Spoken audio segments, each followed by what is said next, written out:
Hi everybody, Adam here. Welcome back to our Lego room. In today's video, taking a look at a couple of different instruction sets that I picked up on Rebrickable. We've got two that are for roundhouses and one that's for a turntable out in front of a roundhouse. Really excited about the potential of these models. A roundhouse and turntable is something I've been considering off and on over the course of this year. I saw a couple of excellent examples in a model railroading setting earlier this year that really started to get the creative juices flowing and kind of intrigued me about what it could bring to our Lego layout. So been contemplating and finally decided to start moving on this and see what we can start to put together, and not only how it might work, but what the footprint might end up being in terms of mills modules, what the motorization of a turntable out in front of a roundhouse could look like, what kind of depth we might need there. So all of these are some of the initial steps along that path as we start to pick up some pieces and think about how a roundhouse and turntable could be integrated into our layout here in the Lego room, and what it would take to just have them in general for use not only within our layouts here but out at train shows as well. So let's dive in and take a closer look at these instruction sets. So first up, let's take a look at the roundhouse turntable combo from Bricks on Rails. They have an excellent website where you can purchase their instruction sets. They also have at least a subset of the instruction sets available on Rebrickable, which is where I picked these two instruction sets up from. I have several of their other instruction sets. We've built one of their buildings that's in use around the layout here, and we've got several other instruction sets in the queue to be built. So, I know roughly what their work is like. I appreciate their attention to detail and the cool things that they end up designing for railways out of Lego. And these two builds really caught my eye. First up, taking a look at the roundhouse, you can see great looking doors on the front of the roundhouse there, 3 tracks entering in. So you could have 3 locomotives pulling in and out of the roundhouse there, or being stored inside the roundhouse. In terms of pieces, it's 6,796 pieces. And that's not including anything that we might add for mills to, build a nice sturdy base under this that we can not only use for integration into our layout here in the Lego room, but will just make things easier for integrating if we take it out to shows as well. It is a very long structure. You can see here there are 5 sets of windows with at least 4 sets of small windows across in each of them. So I feel pretty good about how big the locomotives can likely be that fit inside here. You can probably get a decent amount of length. You're probably not going to be too cramped for the average locomotive that's likely to pull into this roundhouse. So really appreciate that. I think some really nice details here. Like I mentioned, like the doors that can be open and closed on the front. I think the brickwork along the side of the building there with those windows looks really nice. And looks like we've got some nice skylight windows across the top as well.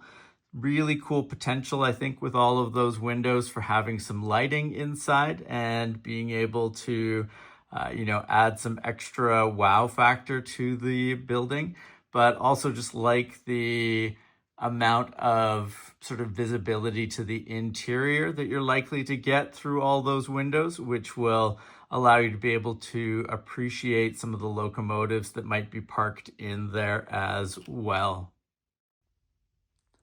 Now, having a roundhouse pretty much guarantees that you're going to need a turntable of some sort out in front so that you will be able to access all three of the track lines there going into the roundhouse. And I thought the design that Bricks on Rails has for their turntable looked awesome, and it's specifically designed in mind with this particular roundhouse, which is also a big plus.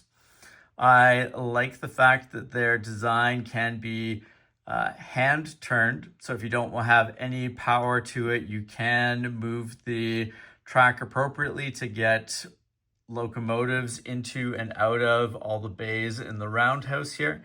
But you can also relatively easily use power functions and 9-volt power to turn the turntable to where you need it to go.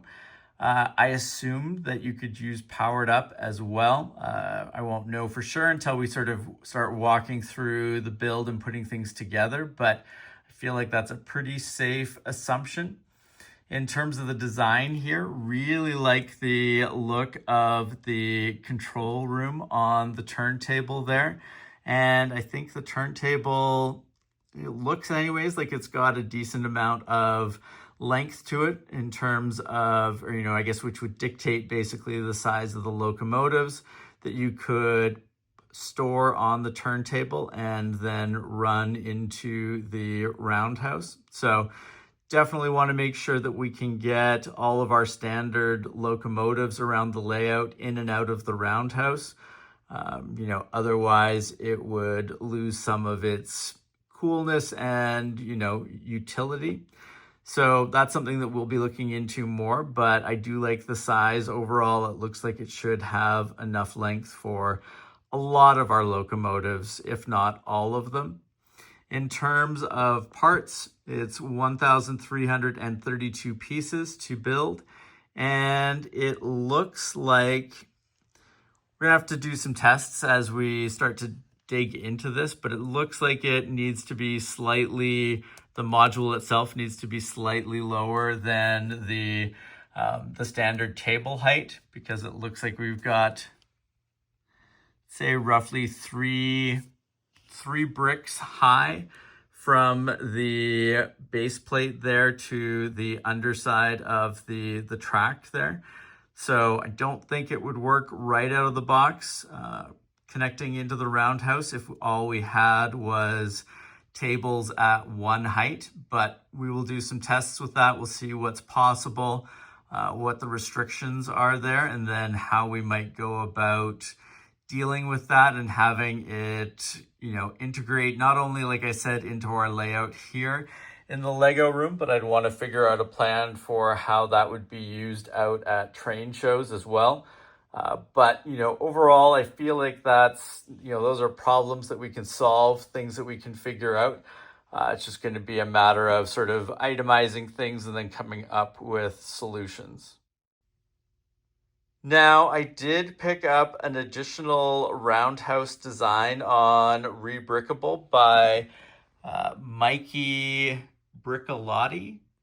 Really cool designs on their Rebrickable page, and this roundhouse requires 3,927 pieces. From the description of the build, it doesn't seem like they've actually put this together yet out of real bricks, but there's some cool elements in here that I wanted to toy around with as we decide which roundhouse design we want to go with. Maybe if there's some things in one or the other that we want to sort of port across. But things of note here, again, like the brick work out in front here, you'll notice the roundhouse here doesn't have doors on the front like it does over here. Pros and cons, I'm assuming that not having doors makes it a little easier to get trains in and out of the roundhouse itself. But I think if we can work indoors, that would be really cool. I like the roof style here a bit more than the bricks on rails. I like the, not only the brickwork, but I like the fact that the the middle part of the roof here goes up a level. So we've got what looks to be a row of windows on either side here before you get the upper roof structure. I think that's pretty cool. I like the skylights as well in the bricks on rails design, but you know, two very different sort of looks that I think could both be pretty cool. So interested to try some things out there, see what sort of resonates and appeals to me. And I think at least for the first go around, I can't imagine building two of these. I think we will build one and you know, get that functional and working, and then maybe down the line we would consider building a second one. But, you know, like I said, in the short term, I could see maybe borrowing a few ideas from one or the other to implement in the version that we create for our room here and for taking out to shows. And, you know, I think that the one here by Mikey, Brickalloti, also seems like it's got a little bit of a shallower depth to it. So it seems like the trains would need to be, or the locomotives would need to be a little smaller than what the bricks on rails version should hold over here. You can see 5 windows with brick chunks in between, whereas over here we've only got 4 windows with brick chunks in between, and it looks like the window bays slightly smaller than what are in the bricks on rails. So definitely some trade-offs back and forth, but I think some really cool designs, and like I said, some pros and cons for each of them. And it's going to be interesting to see as we start to move forward what sort of ideas we might borrow from one to put into another, see if there's some quick ways that we can start to prototype this out and do some test building before we commit to a full structure. So definitely some cool things to work out here, but love both of these designs. I think there's some really cool elements to both, and looking forward to seeing what we can create for use not only in the layout here in the Lego room, but you know, for taking out to shows as well. I think this could be a pretty cool structure. And, you know, like I said, the inspiration for this really started with some model railroad buildings and layouts that we saw early in the year, and looking forward to seeing if we can recreate some of that out of Lego. So, you know, lots of work ahead as we start to acquire some of the pieces that we need for this build. Like I said, we're going to do some test builds, some early structures to see, you know, what ideas work, what we don't like, see how we can sort of maximize the sort of overall look of the structure while also maintaining as much functionality as possible. Lots of cool things ahead that I want to build out and add to the layout, but I think this is going to be a pretty awesome one. I'm really excited about the potential of this build, and I think getting the motorized turntable to work out in front of it would be another really awesome addition. So pretty excited about this. It'll probably be a couple months before we start to push hard on this build, but hoping that after our upcoming train show, we can start to do some preliminary tests and, you know, sort of firm up the direction so that we can start to get some parts in for these builds. I will include a link below to both Mikey Brickallotti's Rebrickable page as well as the Bricks on Rails Rebrickable page. Highly recommend checking out all the different instruction sets that they have for sale, and you know, definitely some cool things to see there.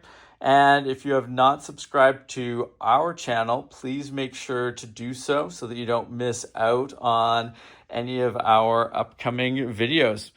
Thank you guys very much for watching, and we will see you again soon. Take care. Bye.